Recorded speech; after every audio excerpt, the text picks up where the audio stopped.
আসুন আজ আমরা একটা দারুণ অভিযানে বের হই। এই যে বিশাল মহাবিশ্ব, তার মধ্যে আমাদের ছোট্ট নীল গ্রহটা মানে আমাদের পৃথিবী ঠিক কোথায় আছে। আজ আমরা মহাকাশের ওই দূর থেকে শুরু করে একদম আমাদের পায়ের তলার মাটি পর্যন্ত সবকিছু ঘুরে দেখব। আচ্ছা, রাতের বেলা আকাশের দিকে তাকিয়ে কি কখনো মনে হয়েছে যে ওই দূরে মিটমিট করে কি জ্বলছে? মানে সত্যিটা কি? আমার তো প্রায় মনে হয়। চলুন না আজ একসাথে এই রহস্যের উত্তর খোঁজার চেষ্টা করা যাক। ওই যে রাতের আকাশে আমরা হাজার হাজার আলোর বিন্দু দেখতে পাই, তাই না? কিছু দেখবেন খুব উজ্জ্বল, আবার কিছু একটু টিম টিম করে জ্বলে। দেখতে ভলে ছোট, কিন্তু এগুলোর প্রত্যেকটা কিন্তু আমাদের এই বিশাল মহাবিশ্বের একটা অংশ। চলুন তো এদের সাথে একটু পরিচয় করে নেওয়া যাক। তো আমাদের প্রথম পর্ব হল তারায় ভরা আকাশ। মানে আমরা একদম শুরু থেকে শুরু করছি। রাতের আকাশে যা যা দেখি সেগুলো আসলে কি, সেটাই এখন জানব। আচ্ছা, প্রথমে একটা শব্দ জানা যাক, মহাজাগতিক বস্তু। নামটা শুনতে একটু কঠিন মনে হতে পারে, কিন্তু ব্যাপারটা একদম সোজা। মহাকাশের যা কিছু আছে, ওই যে আমাদের সূর্য, চাঁদ, দূরের তারাগুলো, সবাইকে একসাথে বলে মহাজাগতিক বস্তু। সোজা কথায় মহাকাশের সব কিছু। তাহলে তারা বা স্টার জিনিসটা ঠিক কি? এগুলো আসলে গরম গ্যাসের তৈরি একটা পিণ্ড, যাদের নিজস্ব আলো আর তাপ আছে। আর সবচেয়ে মজার ব্যাপার কি জানেন? আমাদের সূর্য, যাকে ছাড়া আমরা চলতেই পারি না, সেটাও আসলে কোটি কোটি তারার মধ্যে একটা সাধারণ তারা। ভাবা যায়? বহু যুগ ধরে মানুষ আকাশের দিকে তাকিয়ে শুধু তারাদের দেখেই নি, বরং তারাগুলোকে জুড়ে জুড়ে বিভিন্ন ছবিও কল্পনা করেছে। মানে অনেকটা কানেক্ট দ্য ডটস খেলার মতো আর কি। এই যে আকাশে আঁকা ছবিগুলো, এগুলোকেই আমরা বলি নক্ষত্রমণ্ডল। যেমন ধরুন সপ্তর্ষিমণ্ডল।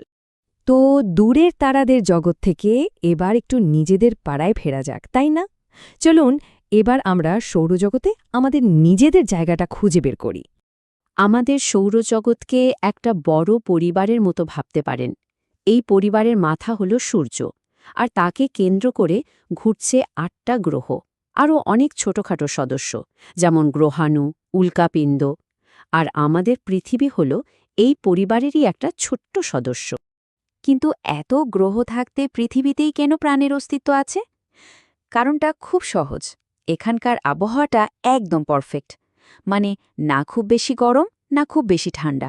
প্রাণ টিকে থাকার জন্য ঠিক যেমনটা দরকার। মহাকাশ থেকে যখন পৃথিবীর ছবি দেখা হয়, তখন এটাকে একটা নীল রঙের মার্বেলের মতো লাগে। দেখেছেন নিশ্চয়?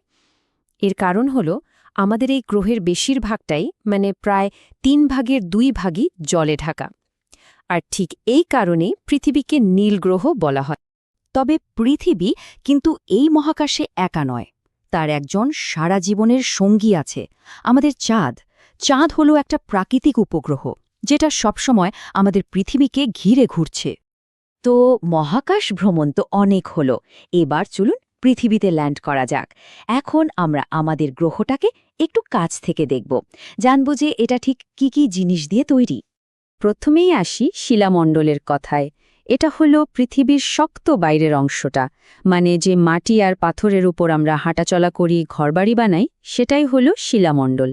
পাহাড় থেকে শুরু করে সমুদ্রের তলার মাটি পর্যন্ত সবই এর অংশ। এরপর আসছে বাড়িমণ্ডল।